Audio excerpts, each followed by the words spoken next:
Hello, everybody, and welcome to the Tip of the Ice-Burgh podcast, your home for Pittsburgh Penguins news and analysis. You can find us on YouTube at Tip of the Ice-Burgh. Make sure that you like, share, subscribe, all that fun stuff, or you can find us anywhere you get your podcast from. I'm your host, Nick Belsky. This week, joined by my good friend, Nick Horwat, making his Season 7 debut. Horwat, it's been a long time since we've crossed paths on this medium. I know we saw each other earlier today at the Stage AE Steelers tailgate, but it's been a while since you've been on the show, so happy to have you back, and welcome to Season 7 of Tip of the Ice-Burgh.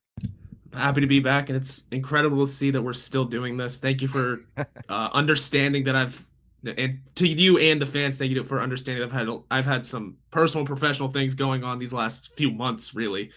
But we were already in a break during those months, and honestly, those professional and personal things are continuing through. So I'll be here this episode, and then we'll see when I'm back again. I promise, though, when I'm on, I'll be at the top of my game, and I will bring the best that I have for you, for the show, for the fans, and for these Penguins, because it's we're finally getting some entertaining news. Things are finally happening across the hockey landscape, and I'm excited for hockey season to once again be right around the corner. I know I'm dead tired from work, but hey, it's I'm excited about what's going on in Pittsburgh sports realm now.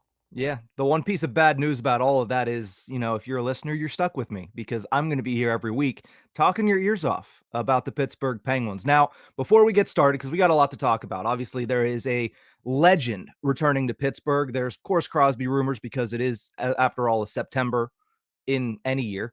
And, of course, the Penguins are up in Buffalo at the Prospects Challenge. So we'll touch on all of that. But like I mentioned, I went to the Steelers game today, and we're not going to talk Steelers, but I wanted to ask you, Horwat. I've been screaming my lungs out for the last couple of hours. Over under 3.5 times my voice squeaks in the next hour. I'll be generous and give you the under. Okay, thank you. Same could kind of go for me, less for squeaky, but just because I'm a little hoarse. I'm not feeling 100%, and I was at Forecourt yesterday in the blazing sun and seeing Blink-182. So there's a lot also going on with both of our voices. So we'll see how it goes. I'm glad you enjoyed. Oh, maybe you didn't enjoy. Glad you were at the Steelers game and enjoyed being there. It's always fun going to Steeler games, and thanks for popping up at Stage AE. It was a nice little highlight to a usually hectic day for those tailgates. Yeah, I'm going to take the over on 3.5. It just feels that way. So let us know in the comment section, listeners. Do you think I'm going to go over and under? And also at the end of it, let us know, did you get it correctly? Because I'm sure there's a bunch coming. I'm going to try to control it, though. But let's get this started. Let's start talking Penguins hockey. Enough of the formalities here, because there is a huge, huge topic to discuss. Flower's back, man. Marc-Andre Fleury is returning to the city of Pittsburgh, not to play for the Penguins throughout the entire 2025-26 season, but he signs a PTO with the Pens, will practice next Friday, and will play the final time on National Hockey League ice next Saturday in a Pittsburgh Penguins uniform. He retired after 21 seasons at the end of the 2024-25 season, finished with 575 wins, which was second all-time. Not a big deal. 375 of those wins came with the Pittsburgh Penguins, which also happens to be a Pittsburgh Penguins record. He's a 3-time Stanley Cup champion, and now, Horwat, he is the source of one of the best Pittsburgh Penguins memes in the history of Pittsburgh Penguins memes. I mean, look at the picture that the Penguins posted of Marc-Andre Fleury coming back, signing his PTO, 3 rings in tow, 3 Stanley Cups on the desk, and listen, we always like to see a nice bathrobe on the flower, and it's just the perfect way to announce what is going to be, in my opinion, probably the perfect send-off for a legend. It's going to be great. This picture is going to be used quite a bit in quite a few different places. A return of Marc-Andre Fleury would not be announced any other way than with this image that we are staring at here. Just a perfect image for this comeback and a perfect situation for his send-off. I think the Penguins are doing something really cool and taking the whole one-day contracts one step further with this moment of he's going to get a practice, he's going to hit the ice again, he's going to play in a game that, let's be honest, preseasons are always low stakes for the most part. Mm-hmm. Nothing to lose here. He's going to get that one last chance to play in front of the Pittsburgh fans, which every time he did, ever since leaving in 2017 anyway, was always a great crowd, was always raucous for Flower. And to have that opportunity to see him again in a Penguins uniform, it's going to be something special. And there's some great one night only content that can come from it as well. It's unreal stuff. And like I said, I think this is a deeper conversation, but I do think this could be a trendsetter or a trend changer for athletes when it comes to across sports, those one-day contracts to retire a member of a team that they became famous with. Give them a preseason game. Start to see that in more sports and with more teams for more players would be something awesome. We'll see how this one goes, and we'll see if that really is something that could take off. Yeah, I think that would work in every sport except football. I don't think that would quite work in the NFL. I mean, there's already so few times where they actually. I mean, maybe it would if you throw them out there in the first one, because I mean, you look at this NFL preseason. Aaron Rodgers didn't play a single snap. But again, let's not talk about the Steelers. Let's talk about the Penguins. I agree with you though. It is amazing. You talk about the one night only opportunities for content and everything. I mean, the Penguins won a damn Emmy with everything they did surrounding the Jaromir Jagr, Celebrate 68. Imagine what they're going to pull out here for Marc-Andre Fleury. I'd imagine it is equal, if not greater than what we saw a year and some change ago. Now, the one thing that they can change from that Jagr jersey retirement ceremony is it's not during the middle of the season. So he is going to get to lace them up, which is hilarious because it just made me think back to that February when everything like that was going on. And I had multiple people coming up to me like, what if he signs like a one-day contract and he plays against the LA Kings? And I was like, guys, he's not going to do that. He's not going to do that. They're not going to let it happen. It's not going to happen. It's not feasible. And then he came out for warmups and I started saying maybe I should bite my tongue. But at the end of the day, he wasn't actually able to lace him up and play in-game action. The fact is Fleury is coming off of playing 3 months ago when he retired. He is 40 years old, but this is a guy that is still probably very close to playing shape, and it's a preseason game. So I think this is going to be a tremendous opportunity for not just Marc-Andre Fleury, but the entire fan base to celebrate somebody who, yes, he left immediately after winning the Stanley Cup, but he wasn't the guy that won it in the last series. So this is I'm not taking anything away from Fleury. Like, that's not what I'm trying to do here. I'm saying the goodbye and the send-off in 2017 was not as big as it should have been for somebody of his stature and somebody of his importance to the organization. And this is an opportunity to get a do-over at that. And I think the Penguins, as they typically do, are going to knock it out of the park with this. Yeah, there's nothing wrong with how things ended before. I think all of us have always said 4 years. At the time, that was definitely the proper move. Going with Matt Murray in that situation. We've had this discussion 1,000 times. That's not even what we're here to discuss right now. Yeah. But the cool moments that happened then also of Fleury passing the cup to Murray and the two of them sharing it on the stage. Like, there were those cool little moments that really did feel like the passing of the torch or the good send-off. We're just going to get an opportunity here to, now that his career is over. I mean, the Penguins and the NHL spent basically the last 2 seasons giving Fleury his farewell tour. The Penguins honoring him and giving him multiple gifts over the years, and now giving him this new chance to represent that team one more time. It's such a cool moment. And yeah, the torch has long been passed when it comes to Penguins goaltending, but this is a new way of sending off a future Hall of Famer on a chance for a very, very high note. Now, let's close it out with this question. I think it's an obvious one, and let us know in the comment section if it's not. Like, if I'm in the wrong train of thought here, I'd like to be made aware. But there is the Penguins Mount Rushmore, and it's indisputable. It's Crosby, Malkin, Jagr, Lemieux. It's kind of hard whenever it's 4 of the greatest players to ever grace the ice in the NHL, let alone don a Penguins sweater. So the Mount Rushmore is set in stone, as it were. he is the honorable mention, though, right? Like Marc-Andre Fleury is number 5 on that list of greatest Penguins of all time, correct? Absolutely. He would be the easy 5, and then that's when the arguments could start happening after that. Where does Letang Mm-hmm. slide in? When do you want to have the discussions of Kevin Stevens, Paul Coffey, even Tom Barrasso? Mm-hmm. It's those are discussions for deeper down the line if you have to make a second Mount Rushmore. We know the main 4. That is what it is. And good for Fleury for being, putting up a fighting chance for a very long time, and then ultimately just being the number 5. And that's nothing to scoff at. That's nothing to be ashamed of. Oh, you're number 5 behind, 3 people that could be on the NHL's Mount Rushmore and Evgeni Malkin, who is a surefire Hall of Famer and not outside of the top 100 of all time. Correct. And the funny part is that this is absolutely a discussion and probably a conversation where people would argue Fleury would be in over Malkin for any number of reasons. And honestly, there's probably some logical ones. You got to squeeze a goalie in there, maybe, is one of them. I don't buy I don't buy that, because there's people that do that with the overall Mount Rushmore. They're like, well, you got to have Bobby Orr in there because you got to have a defenseman. It's like, you don't have to have anything. It's 4 greatest players. I don't. Bobby Orr, also, he was a defenseman, yes, won a ton of Norrises, yes, but come on, he's known for offense. No, well, yes, this is true, but also, yeah, I mean, so is Erik Karlsson. But no, he is, and I think both of our opinions, and I would imagine most people that are listening to this right now, he is the honorable mention for the Penguins Mount Rushmore. He is one of the greatest Penguins of all time, and it's somebody who, and we'll close it off on this note, who absolutely lived up to the billing of a first overall selection. I mean, you think about that, there's not many goaltenders that have been selected 1.1.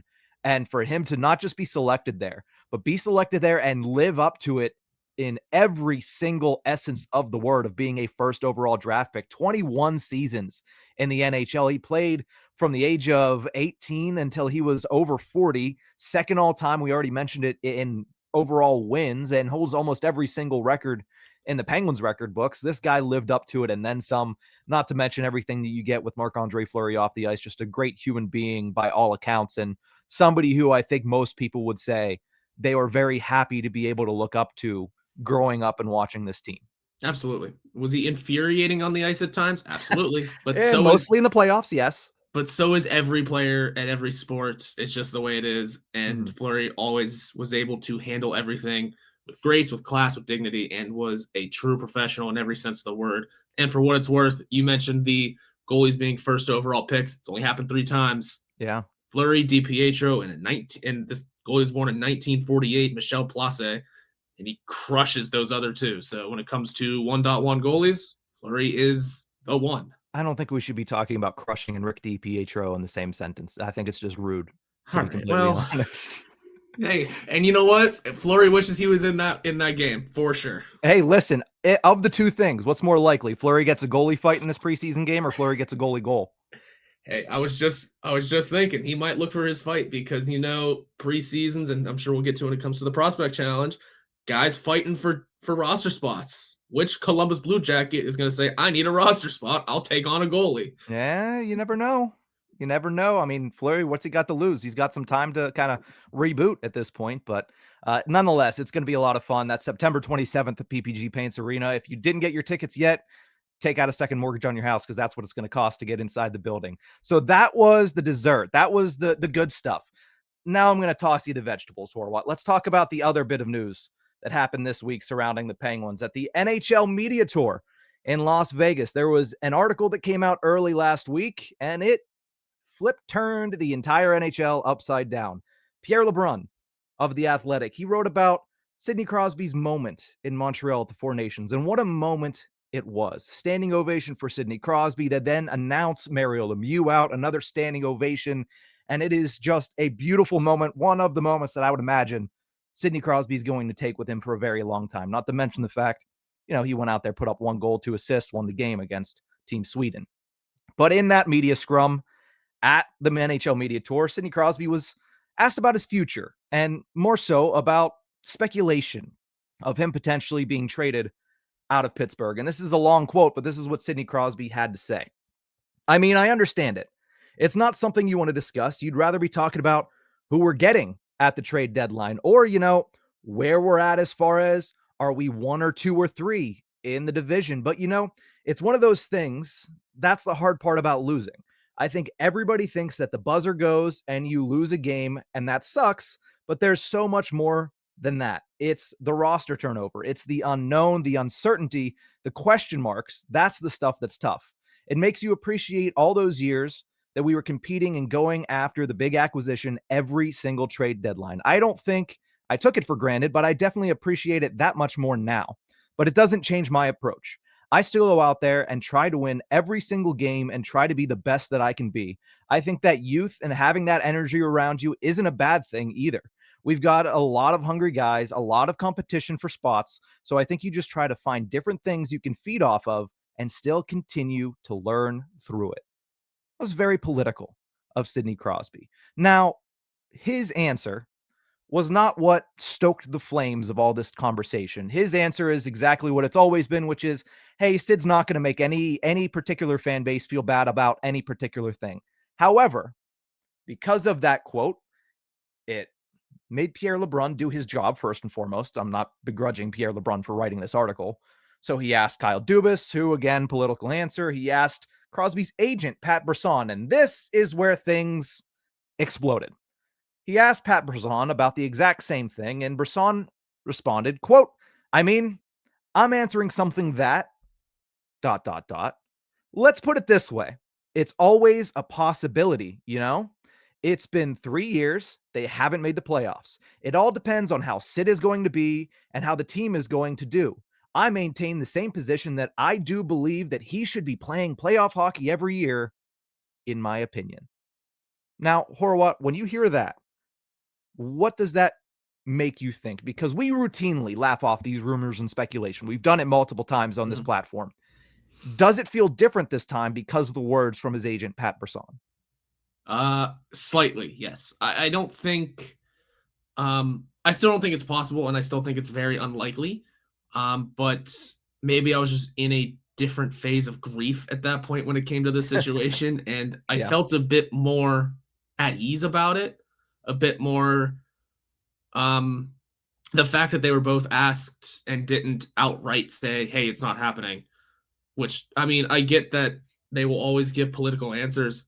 Why not just be blunt about it and just put this to rest? Because he says you kind of have to deal with it. We don't have to deal with it if you just be blunt. But digressing and moving on, those words from Pat Brisson are also very much agent speak too. Of course, he wants his client to be doing the best that he can and competing for championships each and every year. And when your client is one of the best in the world, yeah, like, of course, that is exactly what you want to see. I do just think it's a tough sell still to see Sidney Crosby get dealt. But the more this goes on and the more no one is bluntly saying, hey, it's not happening, the more you kind of have to ease into the possibly. I don't think still. Sidney Crosby's kind of always still been very stout about his love for Pittsburgh and for the Penguins. And I do like some of the things he said in his quote of finding something new to follow, finding those new youthful energies to strive off of and help with the team and the young kids, essentially. That's really what it sounded like as I was hearing you say it again. But then Pat Brisson, of course, again, like agent speak, I want my client to be on the best team every year. Of course you do. I'm sure he wants those playoff bonus checks that he gets too. Exactly. So it's definitely not a nothing burger of a quote. I'll leave it at that and say there's probably some sort of smoke there. That doesn't mean a trade is imminent or a trade is happening, but for the first time ever, I think I felt a bit more, oh, yeah, it's anything is possible. That is correct. Anything is possible. Yeah, now here's the thing that I look at. For one, I don't trust agents as far as I can throw them. There's always positioning. Now, this could just be Pat Brisson trying to come out and say, I think that he should be going somewhere else. That's my opinion. Sid probably doesn't agree, but I'm going to say this anyway. I'm going to say my opinion. Now, he could also be saying, Sid is saying this to me behind closed doors, but he never wants to be the bad guy, which is true. Sidney Crosby has been as focused as anybody has ever been in any sport in making sure that he does everything the correct way. So it could be a little bit of that. It could be a little bit of frustration. But again, none of us know. None of us know because we're not Sidney Crosby. We're not privy to the conversations between him and his agent. But when I look at what his agent said, first, I'm glad that Pierre LeBrun included this. The beginning of that quote is, I'm answering something that, and then he moved off of it. Mm-hmm. This is my opinion, what I think he was thinking in that moment. I'm answering something that is not up to me. And at the end, he said, in my opinion. I think that is him saying, listen, this is what I'm saying as Pat Brisson. Am I Sidney Crosby's agent? Yes.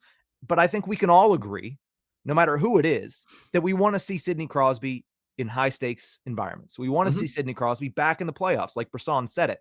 But to me, it's still nothing until Sidney Crosby says something to the otherwise, until he is asked to his face, would you be open to it? Because when he's asked to his face that bluntly, and he's only asked that in Pittsburgh, national media always wants to just ask, well, what do you feel about this? And he answers it nicely because he's a nice boy. He's a nice Nova Scotian boy that's always going to give the politically correct answer. But in Pittsburgh, they're a little bit more blunt. Hey, everybody's talking about this. Is that open for you? And he always says, what? I want to finish my career a Pittsburgh Penguin. Until I hear that from Sid's mouth, and it might happen, like you said, anything is possible. Like Pat Brisson said, anything is possible. But until I hear that, this is a big old nothing burger to me. And the thing that I hate the most is not that it's written, is not that it's asked, it's not that it's speculated upon even. It's that people don't take the time to read the entire story, read all of the quotes. They'll take out the part where it says anything is possible, and it's always a possibility. And they'll say, oh, the door's open. Big graphic on a picture of Sidney Crosby on Twitter. Boom. Big graphic. And you know what else they won't do? They won't look at anything else that was said at the same media tour. And that's where I look at it, because Sid also went on 32 Thoughts, the podcast. And here's a big graphic for you. This is what he had to say about everything that happened a day or so later. There's a lot of noise as far as, does he want to leave? Where can he go? Everyone's got their team they want me to go to. So I think the challenge is different, but it's kind of the same. Just try to focus on the things that you control. Now, Horwat, as far as players are concerned in the NHL, what is the most control you can have over your situation? A no movement clause. Yeah. What does Sidney Crosby have? A full no movement clause. What is he always going to have? A full no movement clause. So when he says focus on the things you can control, guess what he can control? If he gets traded and where. Yep. So yes, it is up to Sidney Crosby. He is focused on the things he can control, which is the actual possibility of whether or not he gets traded, because the Penguins are never going to do it. The Pens are never going to be like, you know what, Sid, I think it's time. It's not going to happen. So Sidney Crosby can control this. And until I hear something of the otherwise out of his mouth, not his agents, not his moms, not his sisters, not Gino's, not his dogs, from his mouth, until I hear something like that, this is still a nothing burger to me. And I know that some people might disagree. I think if you look at everything that was said all week long from specifically Sidney Crosby, nothing has changed. Absolutely nothing. And like I said, I want everybody to form their own opinion, read everything, listen to everything if you can. That's why both the Pierre LeBrun article and the interview with both Elliot Friedman and Kyle Bukauskas in 32 Thoughts are linked in the description below. Check them out, form your own opinion, and let us know. For sure. And by all means, everything that Sidney Crosby has full say in all of this. Yes. He can say whatever he wants. He can straight up lie to the media too and say, yeah, you know what? I want to trade, and then never request one. Yeah. Because he has that full control. Now, I don't know why anybody would do that, but yes, he could do that. Yes. He can, but that's exactly that was it. But he has that chance to just do as he pleases. He can, again, straight up lie to the media. I'm not going anywhere, and immediately walk away and call up Kyle and say, all right, it's time. Let's do this. Yeah. Now, again, it is still very unlikely. I believe it was even in the LeBrun article. I think LeBrun wrote in his own words, LeBrun's, I still think it's unlikely, which let's also start there. But again, that's never perpetuated. Right. That's why, again, I have no ill will towards LeBrun. I have ill will towards the idiots on the internet that post one single sentence of a 2,000 word article Mhm. and completely change what the article was about. Correct. And it's just the way that is just the way it's going to be. That is the It's never way going to things change. circulate. Yes.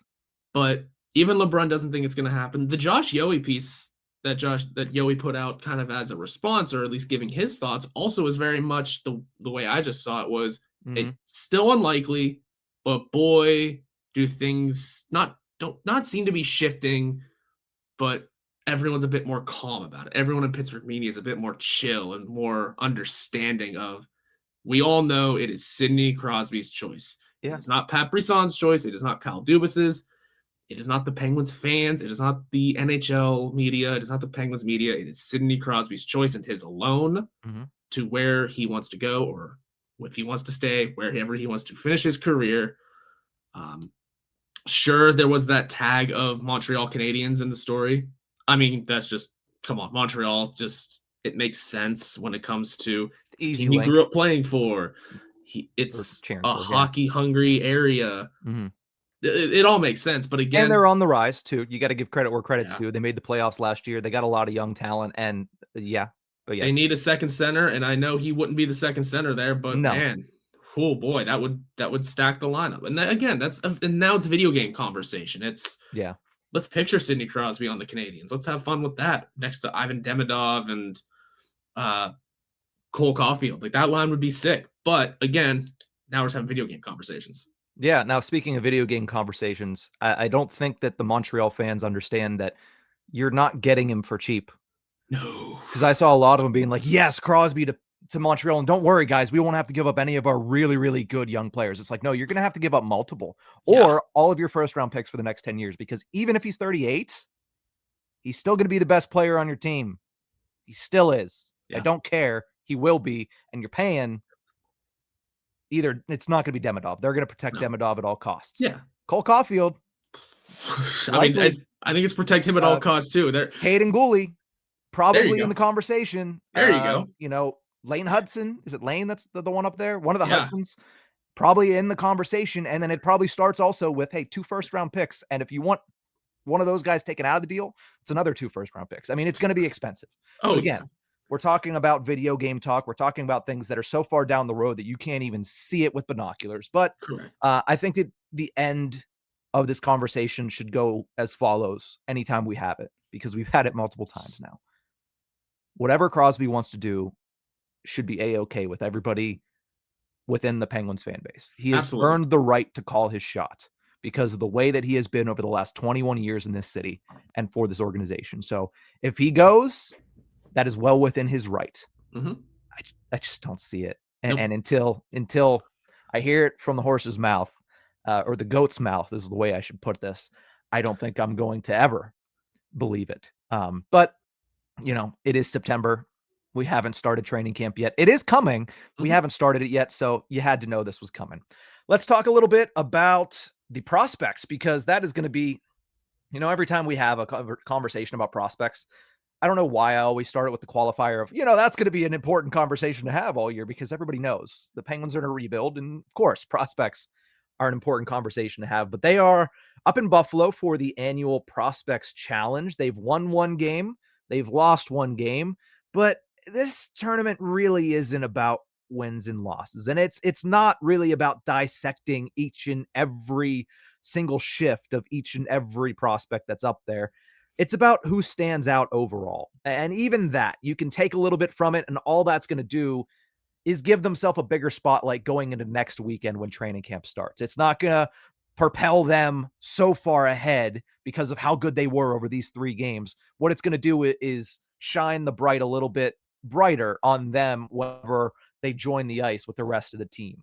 With that in mind, there are 2 players that I think have given themselves a bigger spotlight going into training camp. One is Avery Hayes, because death, taxes, and Avery Hayes tearing up the Prospects Challenge. He has done it now, I believe, 3 consecutive seasons. And last year, he parlayed that into a terrific season in the American Hockey League. What did he do? He earned himself an NHL contract. Now he's looking to earn some playing time. Will he get it? That's a question for, I think, later in the season. I don't think that's somebody who the door is open for to make the roster out of training camp, but this is a guy that once again has kicked off the season with a very stout performance in the first opportunity we get to see of anybody. And I think it's a good start towards potentially making his debut this year if he can continue to stack days, stack a good camp, stack a good beginning of the AHL season. Yeah, start stacking those days, get those good reps in. Um, it's exciting to see these sort of faces continuing to blossom, continuing to flourish in these situations, in the playing against their peers of other prospects, knowing that down the line, when Avery Hayes is an NHL player, he's going up against those other guys that he just did very well against, and has a chance to replicate that with the Penguins at the NHL level as well.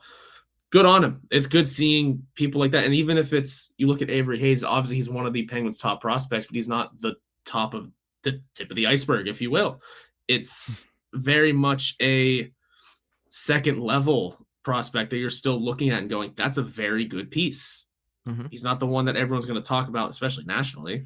But he's someone that can go in and make a difference when it's his time. And those are good things to have. I still stand by the Penguins prospect pool is still criminally underrated right now. Yeah. You know, he's not a Brian Rust. He's not a Jake Gensel, but you know what he is? Potentially a Scott Wilson. And what was Scott Wilson? A Stanley Cup champion. He's potentially he's not a Tom Kuhnhackl. He's just not made of the same. Kuhnhackl was a big guy, penalty killer. It's not quite Avery Hayes, but again, he could be a decent supplementary piece in the bottom six if he puts it all together and gets his opportunity. I think he's going to get his opportunity at some point this year. The question is when, and the question is where. Because you look at the roster right now, you look at the depth chart, and there's a lot of young guys fighting for spots. We'll see just how truthful the Penguins were when they said, we're going to go young this year. We're going to create opportunity. Dan Hughes coming in as a guy that's going to look towards those younger players and try to develop them. Does Avery Hayes endear himself to that new coaching staff over the next couple of weeks? We shall see. But I think the spotlight's a little bit brighter on him because, once again, what does he do? He performs very well to kick off his season at the Prospect Challenge. Another name that has been brought up a couple times over this weekend, Quinn Beauchene, making an impression, man. They don't ask kind of how, they just ask, did he? And he made an impression in his first two games of the Prospects Challenge. 5th round pick of this year of the Guelph Storm of the OHL. He stood up for Ben Kindle in game one. Kindle got dumped from behind. It was a penalty. The Pens were going to a power play, and Beauchene said, you know what? That's not enough for me. If you're going to dump our best player, 1st round pick, top line player, you're going to get these hands. And that's exactly what he went and did. And he certainly, I would classify that first fight on Friday as a Donnybrook, because he wasn't trying to, maybe I'll pick my spot. No, he was saying, I'm throwing them, you're catching them, and you're catching them with your forehead. So enjoy it. So I like the fact that he stood up for Ben Kindle. And then, of course, he fights again on Sunday, gets ejected for an equipment violation. Listen, we'll learn you. We'll learn you to what you need to be doing. But I like the fact that Quinn Beauchene came in and he made an impression. Are we going to hear his name at all over the next couple of weeks in training camp? Unlikely, but it's a name that when it comes up now, people are going to have a frame of reference. Usually if you're a 5th round pick, you don't hear much about him, but Quinn Beauchene's a name now that people are going to have in the back of their head. Why? Because he made an impression at the Prospects Challenge. He's pinged himself on the radar. Yes. Little things like that. Just getting in a fight at a prospect camp. There's been a couple around the NHL this past weekend. There was, I think, 3 in the Pens versus Blue Jackets game. Yeah, these kids are not messing around, man, and good for them. So long as no one's getting hurt out there, you're all fighting. Like I said, with the Fleury dropping the gloves in his last game, we're all fighting for spots, man, and good for them for bringing. I don't want to say bringing that edge back to the league, because who knows if they all even keep it as they continue on in their playing careers. Yeah, but kind of seeing that these kids are willing to literally fight tooth and nail almost for roster spots and for NHL positioning, or even just to get pinged on the radar.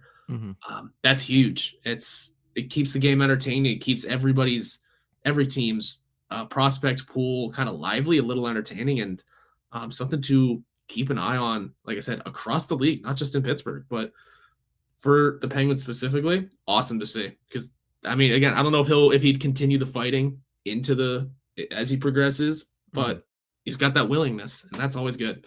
Yeah, now he is heading back to the OHL unless he obviously does something miraculous over the next 2 weeks and makes the pro club. But likely his destination is back to Guelph of the OHL. So we'll have to keep tabs on Quinn Beauchesne as the season goes on. The Penguins have one final game on Monday afternoon at the Prospects Challenge. We'll have to wait and see what happens there. But after that, a couple days, training camp kicks up on Thursday. I'm going to try to make it up to Cranberry. It's not easy thing to do when I'm living an hour and 20 minutes away from that still, which is crazy to me, but I'm hoping to make it up there. And I hope to see anybody else up there because it's a lot of fun going to Penguins training camp, getting to see these guys up close and personal as they get set for the 2025-26 season.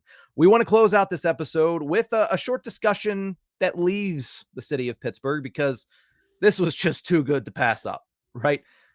Kirill Kaprizov of the Minnesota Wild. He's in contract talks with Billy Guerin and that organization, and it comes out this week that he reportedly turned down an 8-year offer that would have seen him make $16 million a season. It would make him far and away the highest paid player in the National Hockey League. Now, Kirill Kaprizov is coming off a 56-point season. He only played in 41 games, but he is also a 3-time 40-goal scorer and a 1-time 100-point scorer. When you saw the report that he turned down a $16 million average annual value, your first reaction was what, Horwat? Oh, he really doesn't want to stay there, does he? That was mine too. That was mine too. First reaction, mostly because with Breakaway on SI, we've kind of been covering and following this Kirill Kaprizov drama since last offseason. Last offseason, there were those weird reports that he would welcome a trade to Chicago. A team was mentioned, like the Chicago Blackhawks. Yeah. Not only a team, but a rival. A rival. I believe that one was quickly refuted, but also it wasn't totally turned down that maybe he would be interested in a move. I think it was more or less the Blackhawks part of it. And then Craig Leopold, the owner, came out and said, no one will be able to outbid us when it comes to keeping Kirill Kaprizov around. He proved it with $16 million annually. However, and this is why my brain went to, he wants to leave. Going into the final year of his deal, again, that's a record-setting contract for hockey, and he says no. I mean, there's no way it's the dollar amount. Cannot be. It's got to be term, but again, when it comes to those old rumors of does he want to stay, there's a bit more smoke to that fire now. And what exactly is he looking for? Does he want to test the free agent market next year? Does he, I believe it was also on the 32 Thoughts episode, Friedman mentioned that it's possible that there is a team out there willing to offer more it's got to be a 7-year deal. It would have to crush, I think it was like 18 or 19 million. It's ridiculous. Eclipse it. Regardless, it really seems like Kirill Kaprizov's going to have the highest AAV in the NHL one way or the other until Connor McDavid comes along. He needs to be for a couple months. That's another drama-filled situation. There's going to be a lot of awesome, fun things happening in the NHL, especially when it comes to moves. Sidney Crosby will not be part of it, but everywhere else, there's going to be entertainment value, and average annual values are the main course. Yeah. Now that was my first thought was, man, this guy doesn't want to sign, does he? No. And then my second thought was also, I'm sure NFL players, you look at guys like Max Crosby, you look at guys like TJ Watt, who are like, yeah, I got what I wanted. Nice. And then 3 weeks later, Micah Parsons signs for $8 million more than you. And you're like, what in God's name? And it's envy is what it is. And it's pre-envy in this case, because you can't be envious of anybody when you sign that deal because nobody will be making close to what you're making. You're just envious that eventually Connor McDavid is going to pass you up and it's going to be by a whole heck of a lot. But the thing that I look at here is, and we will always bring this back to Pittsburgh because it's a Pittsburgh podcast. If he's turning down 16, that means he's going to get at least 16.5, no matter where he signs. It's at least 16.5, probably upwards of 17. Nobody is worth twice as much as Sidney Crosby. And that's where we've gotten a little ridiculous with this. I understand the NHL salary cap has gone up, but just think about how fortunate you are as Penguins fan. In case you missed the message at the end of the Crosby thing where he deserves to go where he wants, it's a big part of it because there could be a player making twice as much as he is, and yet there is still not more than 10 players that are going to be as good as he is this upcoming season at 38 years old. So we'll close it on that thought. But Horwat, we come to the end of this episode. Fleury's returning to Pittsburgh. Crosby rumors, that is what it is. But training camp is here in just about 3 days. Preseason hockey is here in about a week. And in under a month, regular season NHL hockey is back. Are you pumped? Are you excited? Yeah. What's the feelings like as we close out your first episode of season 7 of the Tip of the Ice-Burgh? Happy to be back for one. I'm excited about what's coming. I'm excited to continue discussing what's going on with the Pittsburgh Penguins, and love to squeak more league talk because, man, the league is like I said, the league's going to be so fun this year. It is. I'm excited about what's going to happen with the Penguins, and win or lose, it's going to be entertaining. I've been saying that about every Pittsburgh sports team for a couple of seasons now. Win or lose, good or bad, you cannot say that these teams are not entertaining. They are. Mm-hmm. The Steelers had drama leading up to kickoff last week. The Pirates are the continual laughing stock, but hey, at least they kind of let those early season next year wild next things. Year. Yeah. I know I'm the butt of the joke for a lot of people, but hey, next year. We'll see. Hey, man, didn't they have who had the shirts? 2025 World Series champions. They need to start just Xing that 6. It's going to be like the Cleveland Browns quarterback jersey. I'm aware, but listen. Not broken, just bent. That's what we're closing. Not broken, just bent. You know, we can all learn to love again. I really appreciated that one. That's good. But that's going to do it for this episode of the Tip of the Ice-Burgh. Thank you guys so much for tuning into this one. We really appreciate you joining us. Remember, you can find us on YouTube at Tip of the Ice-Burgh. Make sure that you like, share, subscribe. It really helps us out, and it costs you nothing, not even very much time. So if you do that, we certainly appreciate it. Or you can find us anywhere you get your podcast from. We'll see you guys next time.